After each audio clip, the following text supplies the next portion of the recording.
안녕하세요. 네, 이사님과 함께 오늘도 많은 이야기 나눠볼 텐데요. 방송 보시면서 궁금한 내용 생기신다면 서울지역번호 02-2638-3945번 무료 상담 전화나 유료 100원의 상담 문자 샵 3989번 통해 연락 주시면 이사님의 친절한 상담 받아보실 수 있고요. 저희 지난 시간부터 이사님과 주택시장 그리고 주식시장 과연 어떤 관계가 있나 그 이야기를 좀 나눠보고 있었습니다. 거기에 오늘 오전에 발표가 났지요. 이 금리 인상 결과가 이제 발표가 났습니다. 인상하기로. 그렇다면 이 금리는 과연 부동산 시장 또 주식시장에 어떤 영향을 미치게 되는지 오늘 좀 두루 살펴보도록 할게요. 이사님 바로 전해주실까요? 네, 그렇습니다. 이 부동산 가격에 영향을 주는 요인은 참으로 많은 것들이 있는데요. 최근에는 이번 2018년 10월 초부터 이 주식이 좀 급락과 반등을 반복하면서 이제 하락 추세에 있었기 때문에 주식 시장이 떨어지면은 이 부동산 시장의 선물 역할로서 같이 떨어지지 않느냐라는 우려들이 많았고요. 또한 이제 오늘 금통위에서 또 발표한 금리 인상, 네, 1.75까지 이제 올리기로 하였는데요. 1년 만에 또 올렸고, 그 작년에 올렸을 때는 또 6년 5개월 만에 올렸던 금리 인상이었습니다. 그래서 금리 인상이 되면 또 성장률 저하 우려도 있을 것이고, 또 가계 부채에 대한 부담으로 부동산 시장에 어떤 영향을 미칠 것인가, 그런 여러 가지 얘기들이 있는데요. 우리가 전망을 하기 전에 이 과거의 그런 현상들을 좀 살펴보면은 좀 많은 도움이 될 것 같습니다.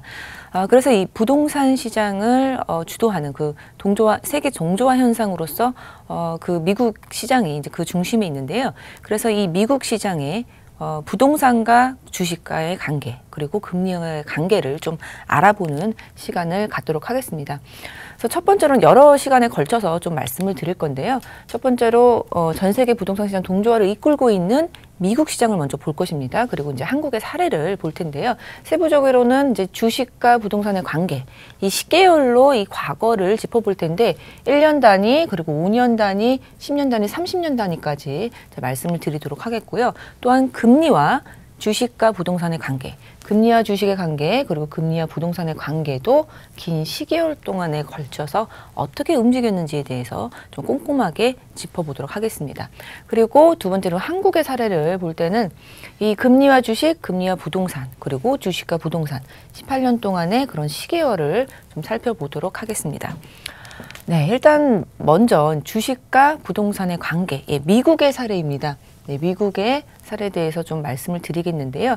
일단 위에 부분이 주식 다우존스 지수이고요. 그리고 밑에는 케이스 실러 지수라고 해서 미국의 부동산 가격 지수를 나타내는 지수입니다.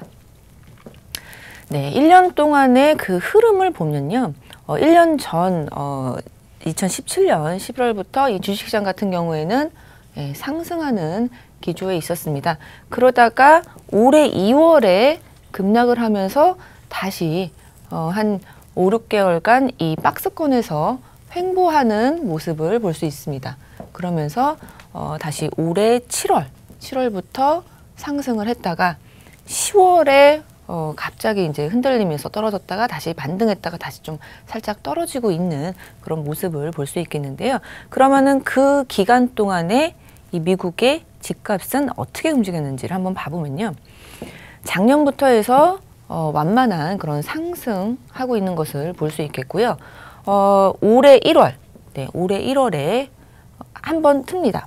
기울기가 한 번 더 가팔라지는 상승이 더 많이, 상승률이 더 높은 그런 기울기를 한 번 틀고 2월에 다시 한 번 틀어서 쭉 계속 상승을 하다가 7월에 다시 좀 완만한 상승률로 좀 돌아섰습니다.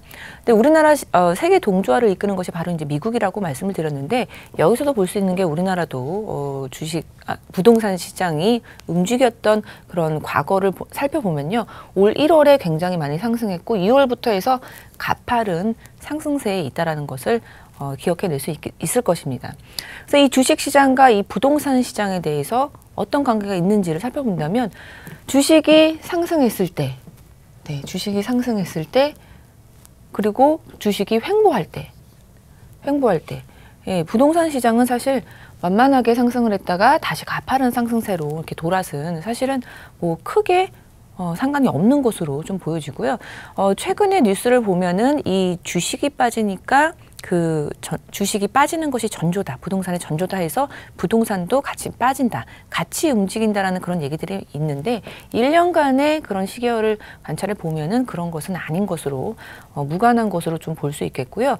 뭐 선물 역할을 누가 하느냐를 좀 본다면은 상승할 때 이 부동산 시장이 먼저 상승을 했기 때문에 이 부동산 시장이 이 시계열에서는 부동산 시장이 주식 시장에 선물 역할을 했다라고 좀 볼 수 있겠습니다. 네, 그렇다면은 이 미국의 주식과 부동산의 관계에서 5년간 시계열을 살펴보도록 하겠습니다. 2014년도부터 살펴볼 텐데요.